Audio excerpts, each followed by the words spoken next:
Alright viewers, you're welcome to another sport time with global entertainment news, where we give you the update on sport as it happens around the world and the globe entirely. I still remain that your host, Ogu Stephen. I'm moving forward to the first story we have for you today. Osimhen, Aoko Dare, and our early birds at Super Eagle camp in Kigali opens.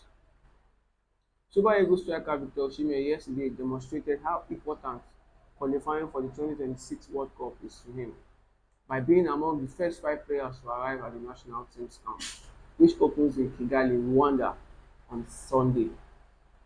Osimhen led 6 players to the team camp in the early hours of yesterday to begin the preparation for Friday's make or may encounter against the Avubi of Rwanda.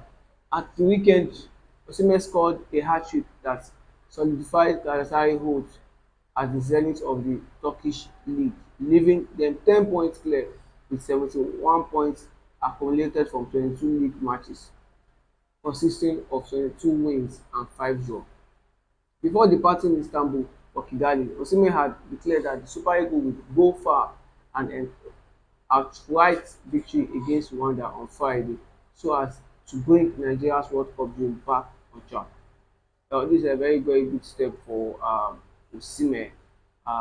It showed a very good quality for him to be one of the first teams to players to come into the camp um, yesterday after scoring that good hat-trick over the weekend for Galatasaray. However, we straight to the next story we have for you today. NFL begins construction of players' hostel, new training pitches in Abuja. The Nigerian Football Federation (NFF) will take its first step as owning a players' hostel and training pitch in Abuja with the groundbreaking ceremony for the facility today. The ceremony will be led by NFF President Ibrahim Musa Gusau, Speaker of the House of Representatives Tajuddin Abbas on hand to perform the groundbreaking. Names the NFF and FIFA Players Hostel. The 68 rooms facility is located at the heart of Package B of the MK Abiola National Stadium, Abuja, almost directly opposite the NFF Secretariat. It is a two-wing edifice with A and B sections and has a total of 62 single rooms, 4 suites and 2 executive suites.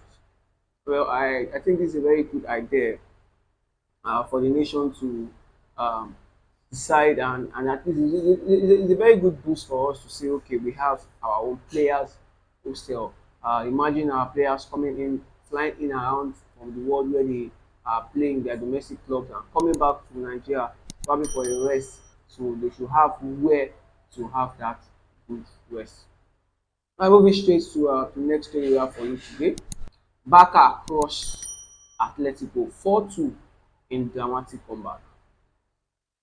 Barcelona battled back from 2 goals down to beat Atletico Madrid 4-2 and land an important blow in the Spanish title race on Sunday.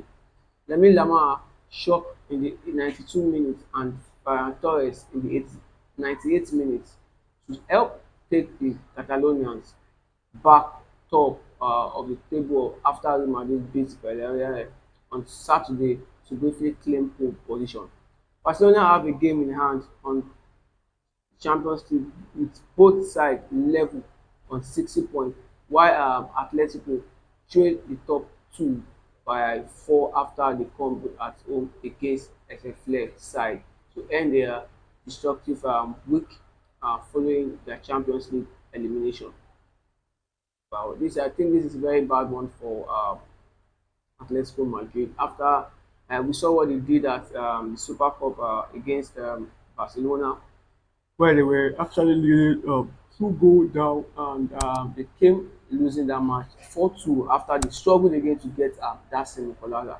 The same situation happened again after you leading 2-0 in 72 minutes. Atletico were up 2-0 in 72 minutes and lost that game 4-2.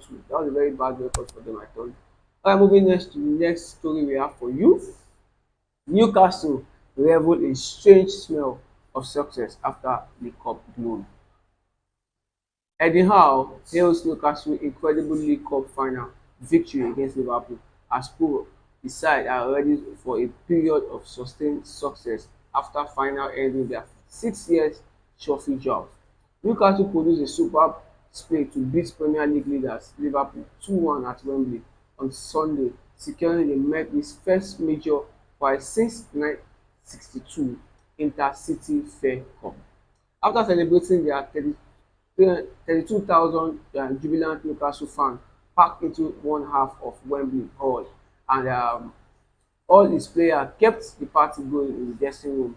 The euphoric celebration include dousing out with champagne and beer as a magnitude of delivering Newcastle first significant domestic prize since the 1955 FA Cup started to sink in. Wow, I think that is actually a very good record for the Newcastle side, having having been away for 56 years without a trophy. That came to an end on Sunday after they beat Liverpool 2-1 in the Carabao Cup final. By moving straight to our features, results we had from weekend games. On Friday, we saw in the Bundesliga West at Poli had a 1-0 win over Orient. And in Serie A, we saw Girona having a 2-1 win over Leeds. And in La Liga, we saw Las Palmas having a 2-2 draw against Alaves. In the League One, we saw Nice having a 1-1 draw against Auxerre. Moving straight to the features of Saturday in the Premier League, we saw Bournemouth losing to Brentford at home 2-1. Everton having a 1-1 draw at home to West Ham.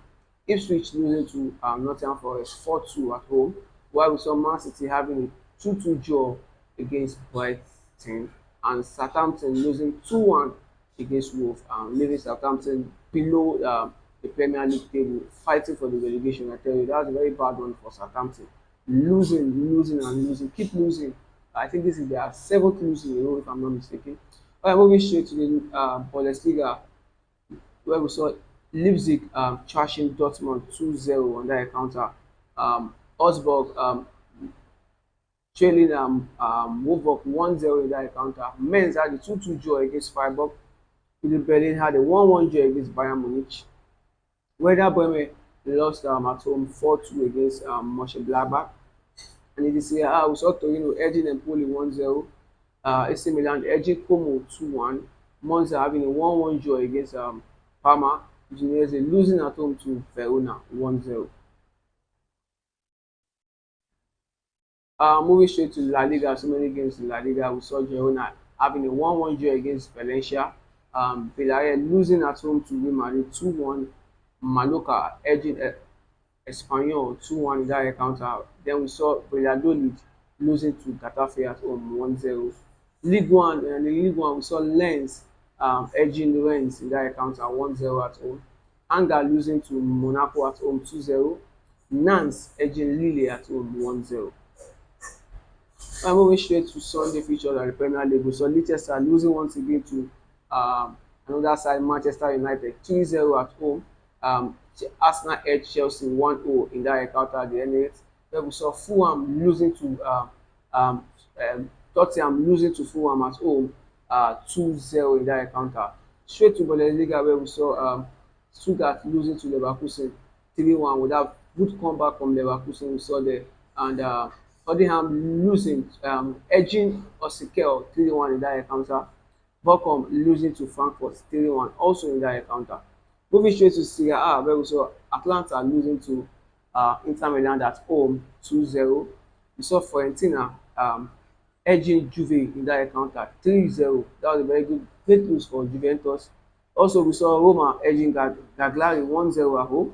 Bologna trashing out Lazio 5-0 in that encounter at home. Venezia having a goalless draw against Napoli in that encounter. La Liga, in La Liga, we saw Atletico losing to Barcelona after leading a 2-goal lead at the 72 minutes, losing that game 4-2 to Barcelona. Then we saw Osasuna losing at home to Getafe 2-1. Rayo Vallecano having a 2-2 draw against Real Sociedad, and Sevilla at home losing to Atletico Bilbao. We saw Leganés losing to Real Betis at home 3-2. In League One, we saw so many games coming up where we saw PSG edging Marseille that encounter 3-1.